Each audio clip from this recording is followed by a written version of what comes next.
Nosso texto de hoje está em Mateus, capítulo 13, do versículo 1 em diante. Naquele mesmo dia, saindo Jesus de casa, sentou-se à beira-mar, e grandes multidões se reuniram perto dele, de modo que entrou num barco e se assentou, e toda a multidão estava em pé na praia. E de muitas coisas lhe falou por parábolas, e dizia: Eis que o semeador saiu a semear, e ao semear uma parte caiu à beira do caminho, e vindo as aves a comeram. Outra parte caiu em solo rochoso, onde a terra era pouca, e logo nasceu, visto não ser profunda a terra. Saindo, porém, o sol a queimou, e porque não tinha raiz, secou-se. Outra caiu entre os espinhos, e os espinhos cresceram e a sufocaram. Outra, enfim, caiu em boa terra e deu fruto a 100, a 60 e a 30 por um. Quem tem ouvidos para ouvir, ouça. Vamos agora no versículo 18. Atendei-vos, pois, à parábola do semeador. A todos os que ouvem a palavra do reino e não a compreendem, vem o maligno e arrebata o que lhes foi semeado no coração. Este é o que foi semeado à beira do caminho. O que foi semeado em solo rochoso, esse é o que ouve a palavra e a recebe logo, com alegria, mas não tem raiz em si mesmo, sendo antes de pouca duração.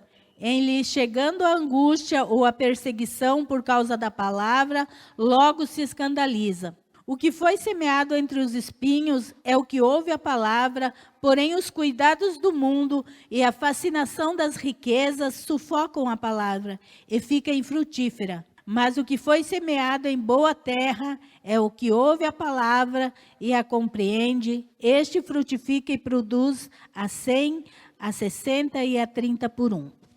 Irmãos, nós conhecemos bem essa parábola do semeador, esse texto. Aqui nós vemos que a semente é boa.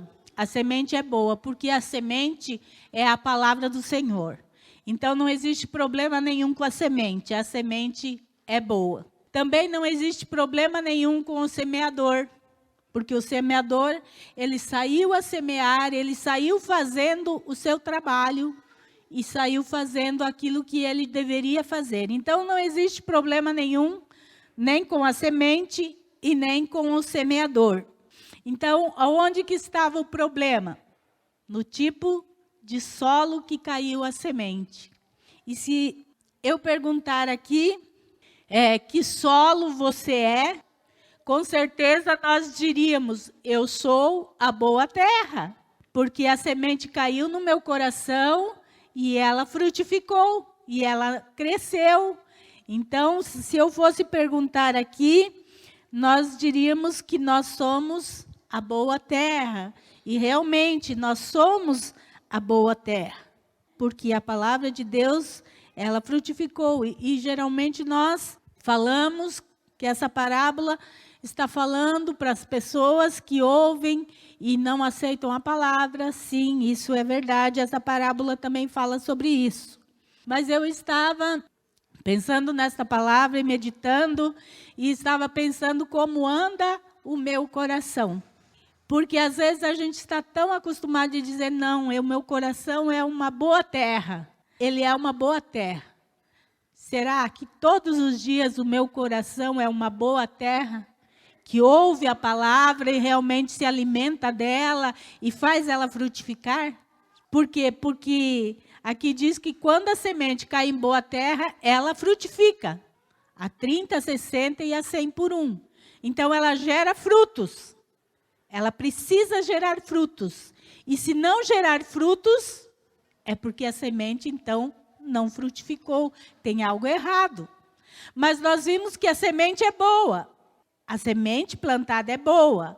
A palavra de Deus, ela é sempre boa. Então, se ela cai em boa terra e não surte efeito de frutificar, tem algo errado. E eu estava avaliando que Jesus, ele conta a parábola, e aí depois os seus discípulos pedem para ele, e ele então dá a explicação da parábola para os discípulos. E ele começa dizendo que a todos que ouvem a palavra do reino e não compreendem, vem o maligno e arrebata o que foi semeado no coração. Que interessante, né? Aquele que ouve e não compreende a palavra, vem o maligno e rouba o que foi semeado no coração. E aí eu fiquei perguntando, será que todas as vezes em que eu ouço a palavra, eu compreendo a palavra? Todas as vezes que a palavra é ministrada ou que eu mesmo estou lendo a palavra de Deus, eu consigo entendê-la? Porque, irmãos, quando a gente não entende a palavra, o que acontece? O maligno vem e rouba a palavra. Na questão, irmãos, nossa, é que quando a gente não entende a palavra do Senhor, a gente não consegue colocá-la em prática na nossa vida. Porque a gente não entendeu o sentido da palavra. Então, não tem como você colocar em prática na sua vida algo que você não entenda. Você precisa entender para colocar em prática, para fazer. E muitas vezes nós não entendemos a palavra e muitas vezes nós não nos esforçamos para entender a palavra. A palavra é a semente e a semente é boa. Mas muitas vezes não há interesse da nossa parte em entender a palavra. E muitas vezes não há interesse da nossa parte em entender a palavra porque ela nos confronta. E quando ela nos confronta, nós preferimos então dizer, isso aqui eu não entendi. Porque aí eu tenho uma desculpa, eu não entendi. Eu não vou obedecer porque eu não entendi. E irmãos, quando a gente prefere não entender a palavra, acontece isso que Jesus diz. Satanás vem e rouba a palavra do nosso coração, para que realmente ela não faça efeito na nossa vida. E isso é muito sério, porque quem está roubando é o próprio Satanás, que rouba a palavra. Mas ele só rouba porque nós não a compreendemos. Porque nós não a compreendemos. E por que nós não a compreendemos? Talvez porque falta esforço da nossa parte em compreender. Então, tem dias que o meu coração, ele pode estar esse solo, né, da beira do caminho ali. Ele não está fértil, ele está um solo em que a palavra, a semente não consegue produzir. Porque antes que ela produza, Satanás leva, porque o solo não está como deveria. E aí Jesus continua dizendo, o que foi semeado em solo rochoso, este é o que ouve a palavra e a recebe logo, com alegria. Mas não tem raiz em si mesmo, sendo antes de pouca duração. E lhe chegando a angústia ou a perseguição por causa da palavra, logo se escandaliza. Então, irmãos, o que em solo rochoso, ele até aceita a palavra. E diz aqui com alegria. Quando ouve a palavra, ele se alegra com a palavra.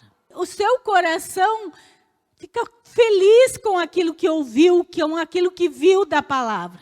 Mas não tem raiz, quer dizer, não tem firmeza. Uma planta em que a raiz não é profunda, qualquer ventinho derruba, né? Quando uma planta está com a sua raiz comprometida, ela tende a cair, ela não sobrevive.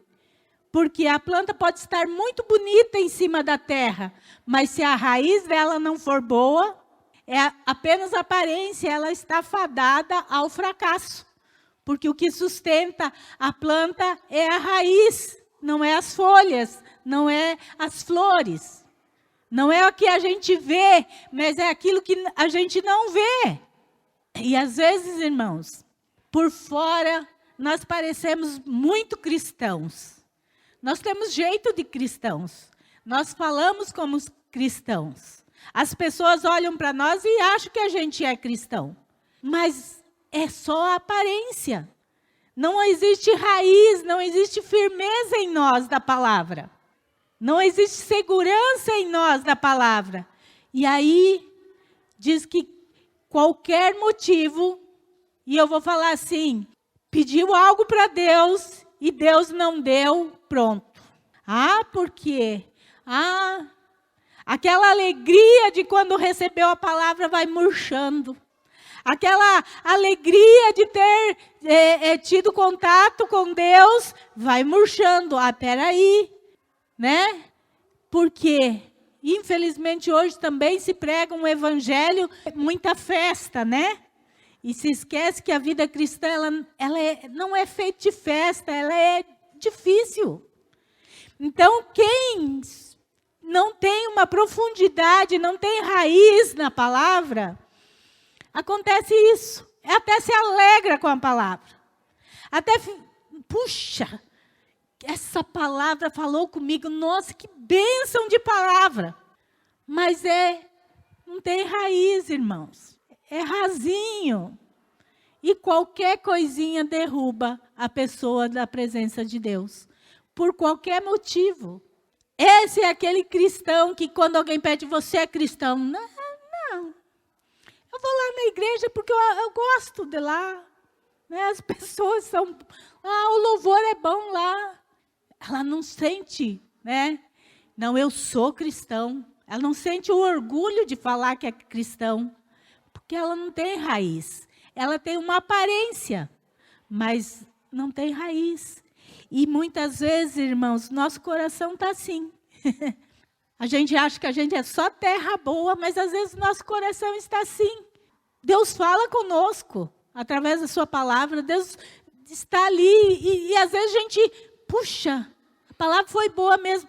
Mas a gente sai da porta da igreja ou sai do nosso quarto depois do devocional e rapidamente a palavra parece que vai sumindo de nós. Aquela alegria já começa a desaparecer. É porque o nosso coração está muito rochoso. O nosso solo está muito ruim. Ele não está pronto para a palavra. Depois, Jesus continua falando. O que foi semeado entre os espinhos é o que ouve a palavra, porém os cuidados do mundo e a fascinação das riquezas sufocam a palavra. Aquele que foi semeado entre os espinhos é aquele que ama mais o mundo do que a palavra. É aquele que ele entende a palavra. Ele compreende a palavra, mas ele ama mais as coisas do mundo do que as coisas de Deus. Sufoca a palavra. Os prazeres do mundo, a fascinação pelo mundo, pela riqueza, por ter, sufocam a palavra. E ele deixa de lado, então, a palavra. E muitas vezes, irmãos, nosso coração está assim, tá? Nosso coração está cercado de espinhos. E ao invés de nós cortarmos os espinhos para que a palavra então cresça, nós deixamos que os espinhos sufoquem a palavra, porque nós deixamos que o mundo nos atraia mais. Nós sentimos mais desejo pelas coisas do mundo, pelas riquezas. Muitas vezes, irmãos, para nós conseguirmos algo, nós temos que passar por cima de princípios. E aí, quando a palavra está no meio dos espinhos, a gente passa por cima dos princípios, porque a palavra está sendo sufocada. Então, nós passamos por cima dos princípios. Se precisar mentir, a gente mente. Se precisar enganar, a gente engana. Porque o nosso foco não está na palavra. O nosso foco está em adquirir aquilo que a gente quer. É os prazeres do mundo que falam mais alto do que a palavra. Então, nós deixamos que sufoque, porque os nossos interesses são maiores que o interesse do reino. E isso é um perigo, irmãos. É um perigo. E a gente vê muito isso, né? Pessoas que vêm, que aceitam Jesus, que parece que estão indo tão bem na vida cristã, e de repente, acabou. De repente, acabou. É porque os prazeres do mundo falaram mais alto do que a palavra. Ela não consegue deixar os prazeres do mundo. Ela tem desejos maiores do que estar no céu. E aí, então, ela deixa que os espinhos sufoquem a palavra. E muitas vezes, irmãos, nosso coração está assim. Nós vamos nos envolvendo muito nas coisas deste mundo, porque faz parte da nossa vida, a gente tem que trabalhar, a gente tem que estudar, a gente tem que, né? E de repente a gente deixa que essas coisas vão tomando muito mais lugar no nosso coração do que a palavra de Deus. Nós vamos deixando, quando nós vamos ver, a palavra de Deus está sufocada no nosso coração. A palavra de Deus já não tem mais importância para nós. E o que define o que é certo e errado são aquilo que eu desejo e não aquilo que Deus deseja para mim. Eu posso deixar de Deus por um cargo melhor, por uma comissão melhor, independente de que isso me custe, não estar obedecendo a palavra de Deus. Então, às vezes, nosso coração está assim, cheio de espinhos que estão sufocando a palavra de Deus. E aí, por fim, Jesus fala da boa terra, né? Em que a semente cai e essa boa terra, ela produz.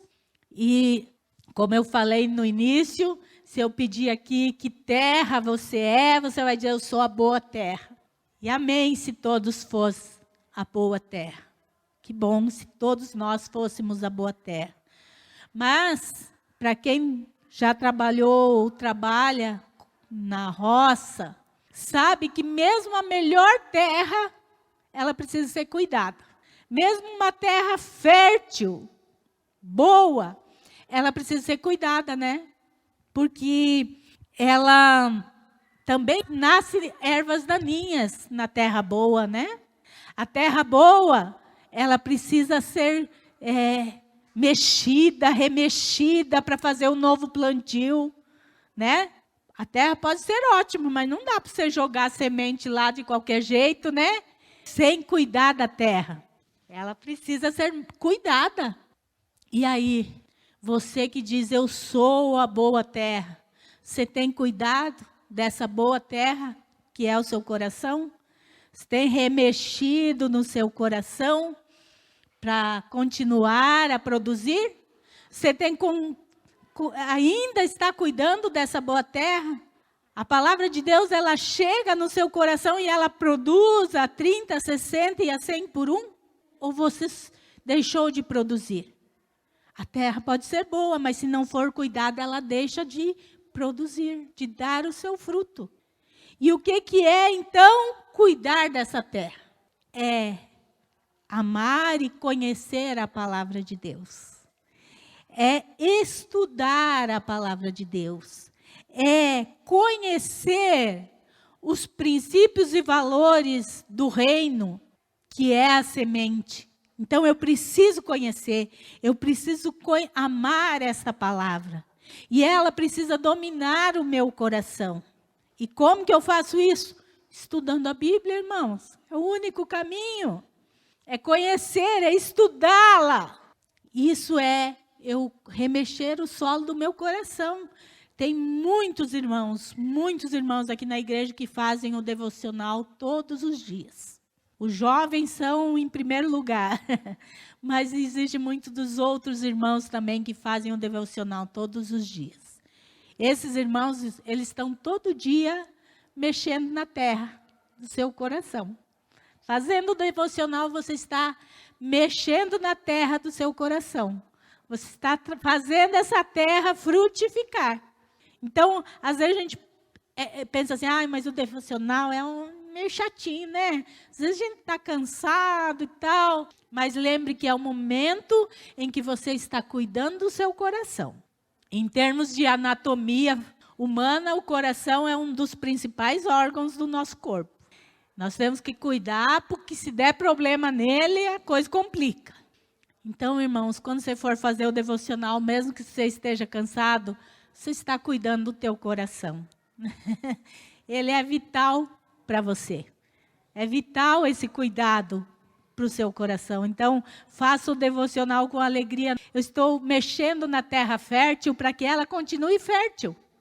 Porque se eu não cuidar, a erva daninha toma conta dessa terra fértil.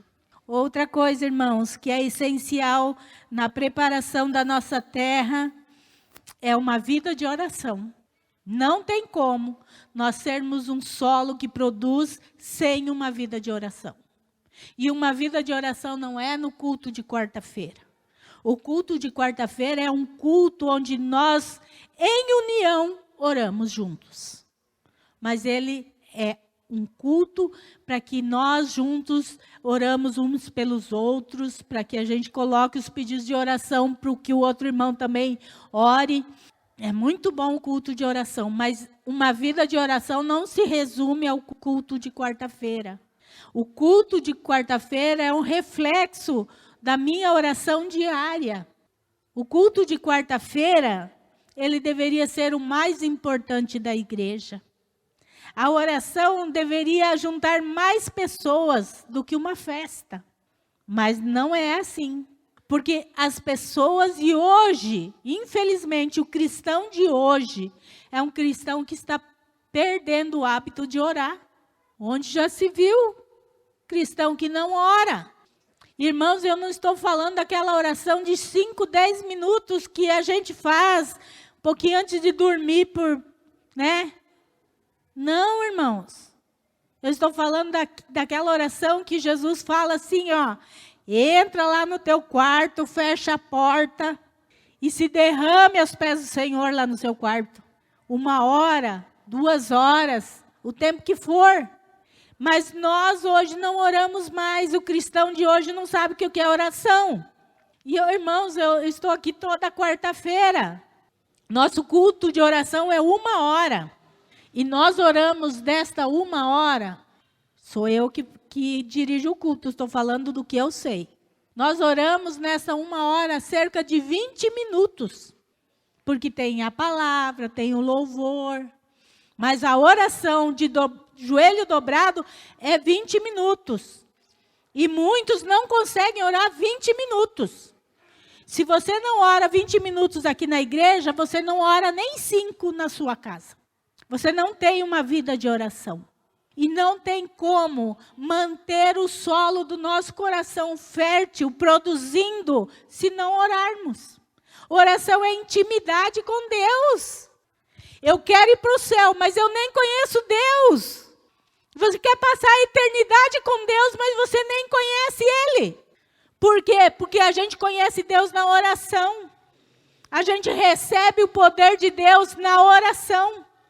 Não é nem no estudo da palavra, é na oração. Mas o cristão de hoje perdeu o hábito de oração. Irmãos, eu me criei na igreja e eu lembro dos cultos de oração, quando a gente era pequeno.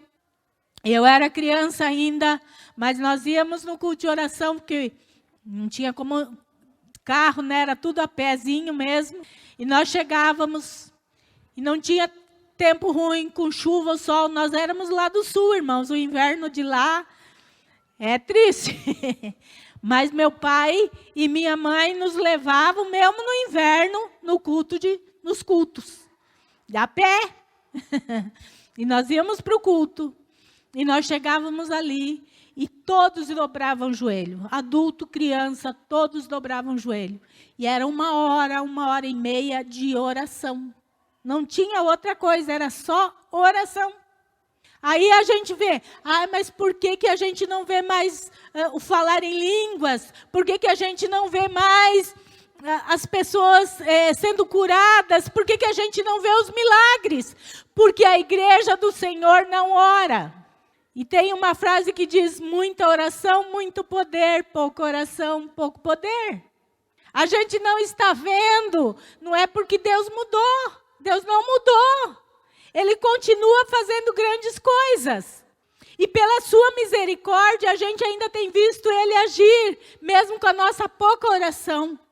Toda quarta-feira, sempre tem alguém testemunhando, a gente orou aqui na quarta passada e Deus fez. Vocês imaginem se fosse muita oração, então. Quanta coisa a gente não ia ver. Quantos milagres nós não íamos ver. Deus não mudou. O Deus que abriu o mar vermelho é o Deus que nós servimos. Mas por que hoje a gente não vê? Porque ninguém mais busca Deus. E Deus faz os milagres através de nós, irmãos. Ele nos usa para fazer a sua obra. Ele usa nós. Porque se não fosse para isso, ele mandava os anjos. Porque os anjos queriam. E ele disse que não, isso era trabalho do homem. Então, irmãos, ele quer usar você para você orar por uma pessoa doente e ela ficar curada. Ele quer usar você. Ele quer usar você para ter dons. Mas você nem conhece a Deus. Você nem ora a esse Deus.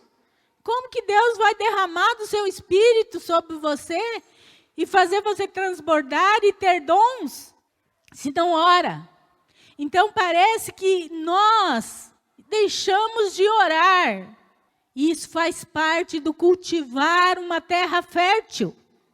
Não há terra fértil sem a palavra, mas também não há uma terra fértil sem oração. Para produzir a 30, a 60 e a 100 por 1, é com oração, é buscando o poder do alto. Para nós podermos produzir. Porque senão, irmãos, não tem terra fértil. Mas nós estamos nos esquecendo disso.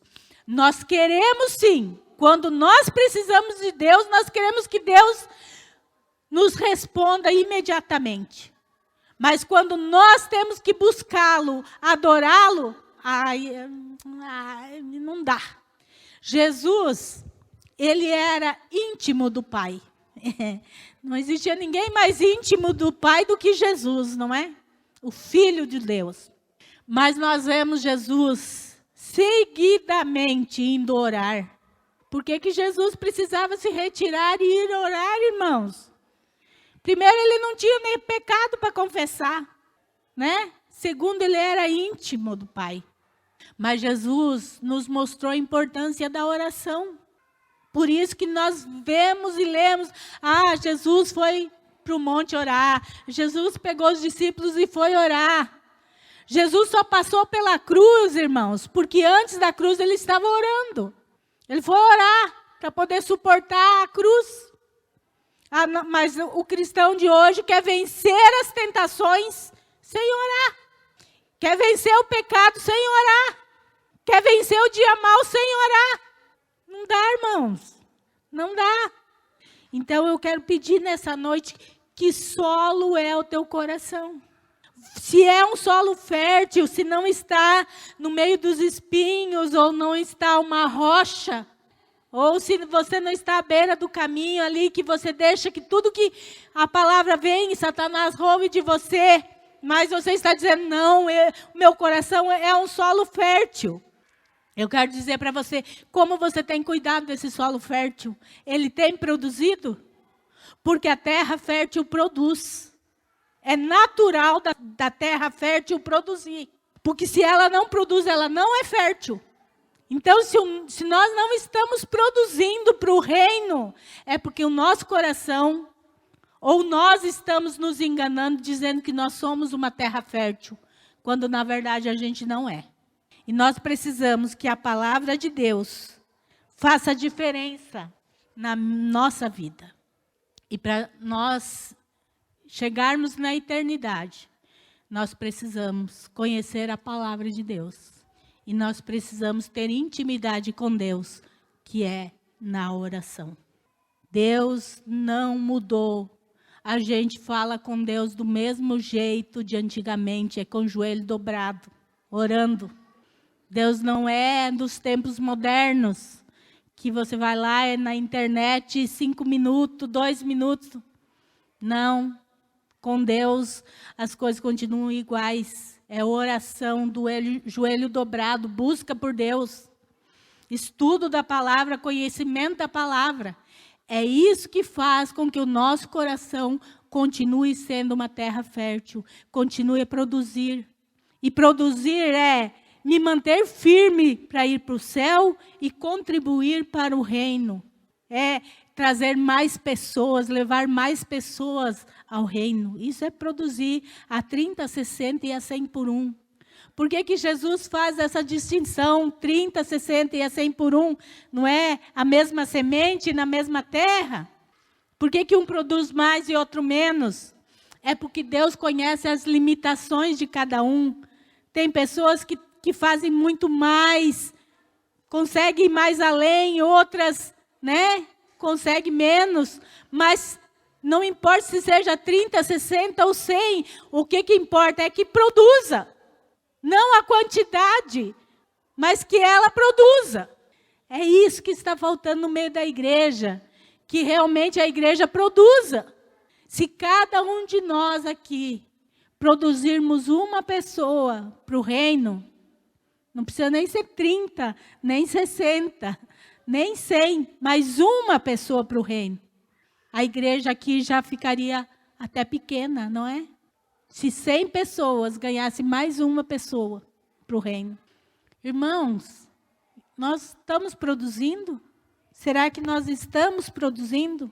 Se a palavra de Deus não muda você, reveja se o teu coração é boa terra mesmo. Se a palavra de Deus não muda você, reveja se o teu coração é boa terra mesmo. Mas, se essa terra precisa ser remexida, replantada, comece a partir de hoje a fazer isso.